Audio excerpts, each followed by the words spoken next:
नाम क्या है? मेरा नाम नीरज है। आप कहाँ से हैं? झांसी। अच्छा, आप क्या करते हैं? पेंटिंग बनाते हैं और क्या क्या करते हैं? इसके अलावा अभी क्लासेस वगैरह ले रहा हूँ, स्कूल में पढ़ा रहा हूँ और मुझे शायरी लिखने का शौक़ है, तो वो डायरीज़ वगैरह भी मेंटेन किए हैं। अच्छा। तो आप किस टाइप की पेंटिंग बनाते हैं?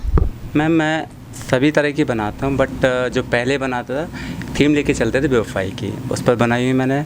और अभी कुछ पेंटिंग्स हैं जो टेक्सचर वर्क कहलाता है, तो उसमें झाड़ू फूल पत्ती वगैरह एक नया थोड़ा क्रिएटिव वर्क, तो वो झाड़ू से भी पेंटिंग बनाते हैं? यस मैम, जो टूट जाती हैं उनसे क्या होता है, जो पॉइंटेड रहता है नीचे का, तो जैसे ये जो पेंटिंग्स हैं मैं आपको बताऊँ, इसमें जो है ना ये दिखाई दे रहा है, ये झाड़ू के वो होते हैं, इसमें कलर्स लगा के, बस इसका मानने का तरीका अपना होता है कि जैसे पेड़ किस तरह के होते हैं, आपने देखे होंगे कभी पानी के बगल में इस तरह पेड़ उगते हैं, तो वो डायरेक्शन जो होता है वो देना होता है, मेन चीज़ है।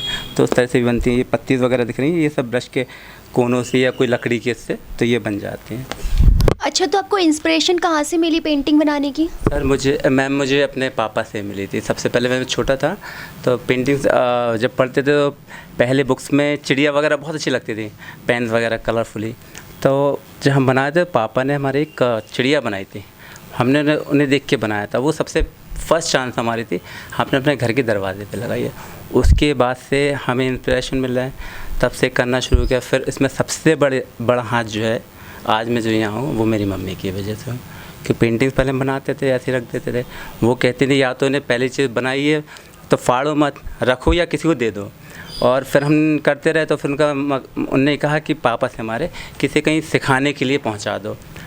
मम्मी हमारी ख़त्म हो गई, उसके बाद हमने ये शुरू किया। तब से फिर आशा आर्ट जो है, हमने अपने मम्मी के नाम से एक संस्था बनाई, उसमें हम बच्चों को फ्री भी सिखाते हैं। और मतलब जहाँ जिसको जिस चीज़ की प्रॉब्लम दिखाई देती है, तो हम कोशिश करते हैं कि उस लाइन में से ये चीज़ ना आए।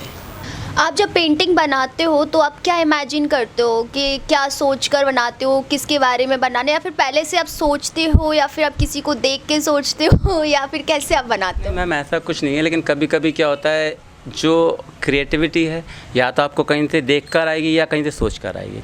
तो जो हमारे सामने चल रहा होता है, तो वो क्या हमारी नज़रों में एक तरीके से उतर सा जाता है। तो हमारे म्यूज़ियम में एक बार हमने एग्जीबिशन लगाई, तो उसमें एक मिलने वाले आए, देखने वाले, तो उन्होंने कहा कि हम कुछ शायरी आपको दें तो आप बना सकते हो। हमने कहा सर दे दीजिए। तो उनकी एक शायरी थी, तो उस पर बनाई थी वो पेंटिंग। हालांकि वो चली गई, मेरे पास नहीं है। तो मतलब जैसा दिखता था, तो वो बेवफाई के उस पर पहले मैंने पेंटिंग्स बनाई है। अच्छा, तो आप जैसा फील करते हो, जैसे आप अगर रोमांस फील कर रहे हो तो आप रोमांटिक पेंटिंग बनाओगे, अगर आप सैड फील कर रहे हो तो उस वे में आप पेंटिंग बनाते हो। लेकिन ये है कि जो आप सैडनेस होती है वो क्या दिल से निकलती है, तो वो जो आपकी सैडनेस है उस चीज़ पे आप चाहे कविताएं हो, चाहे शायरी हो, चाहे पेंटिंग, उस पर आपकी ज़्यादा अच्छी बनेगी। अच्छा, तो आपकी सबसे बेस्ट पेंटिंग अभी तक कौन सी रही? मुझे इतना तो नहीं लगा, लेकिन हाँ कुछ जैसे जो है कि कहीं ना कहीं से जुड़ी हों, और जो एग्जीबिशन में काफ़ी लोगों को पसंद भी आई थी। तो मैंने पे पे एक बनाई थी, जिसमें कि कोई होता है, जैसे किसी की लाइफ से कोई चला जाए और वो कैसा फील करेगा उस वक्त में, क्योंकि इंसान की ज़िंदगी क्या डार्कनेस हो जाती है, उस वक्त कुछ नहीं रहता, अंधेरा छा जाता है। तो वही चीज़ मैंने एक पेंटिंग पर उतारी थी। तो क्या आप वो पेंटिंग दिखा सकते हो मुझे? यस मैम, इसी के पीछे रखी होगी, जस्ट अ मिनट। ये देखना। अच्छा, तो आपने इसमें शायरी भी लिखी हुई है ना? शायरी पढ़ के बताइए मुझे। ये इसमें तेरे जाने के बाद था क्या मेरे पास, तेरी यादों के सिवा वो गुजरे पली तो थे जो तेरे बाद मेरे साथी बने।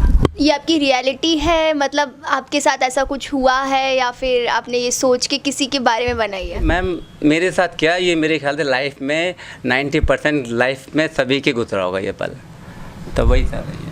अच्छा, तो मैं यहाँ पर देख रही हूँ कि ऊपर डार्क, पूरा पेंट डार्क है, सिर्फ एक लड़की है, वो मतलब सोच रही है कुछ। एक्चुअली में क्या है कि इसमें ये चीज़ दिखाया गया, दर्शाया गया है कि किसी की लाइफ से कोई जब चला जाए तो उसकी ज़िंदगी में क्या गुजरता है। तो ये जो लड़की है, आंखें मीचे हुए, कबूतर हाथ में लिए हुए, ये पीछे एक फेस दिखाई दे रहा है जो इसका साथी था, जो इस वक्त में नहीं है दुनिया में, या समझ लीजिए कहीं से लाइफ से चला गया।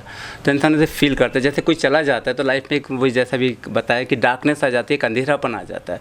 तो ये जो अंधेरा रात का सीन बनाया है, तो इसकी ज़िंदगी में एक अंधेरा छा गया है, कुछ नहीं है। अब क्या होता है कि उसे जीने के लिए कोई सहारा चाहिए, तो उसकी यादें होती हैं, तो उसकी यादें जो ये कबूतर के रूप में है, गमों में इंसान डूब जाता है, तो ये डूबी हुई बनाई हमने। तो यही है मेरी शायरी का उसमें, तेरे जाने के बाद था क्या मेरे पास, तेरी यादों के सिवा वो गुजरे पल ही तो थे जो तेरे बाद मेरे साथी बने। तो ये पूरी शायरी पर बनी हुई है पेंटिंग।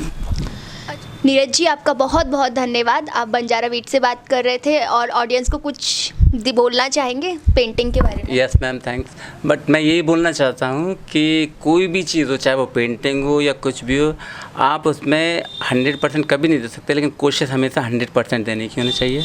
और ये चीज़ें क्या होता है, गॉड गिफ्टेड होती हैं, तो गॉड की चीज़ों से कभी भी बेईमानी नहीं करनी चाहिए।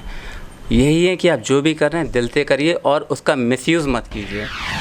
यदि आप अपना टैलेंट बंजारा बीट्स के साथ शेयर करना चाहते हैं तो 1 मिनट का वीडियो हॉरिजॉन्टल में बनाकर इन नंबरों पर भेजें 9415055655, 9935678048। और हाँ, बंजारा बीट्स चैनल को सब्सक्राइब और लाइक करना न भूलें।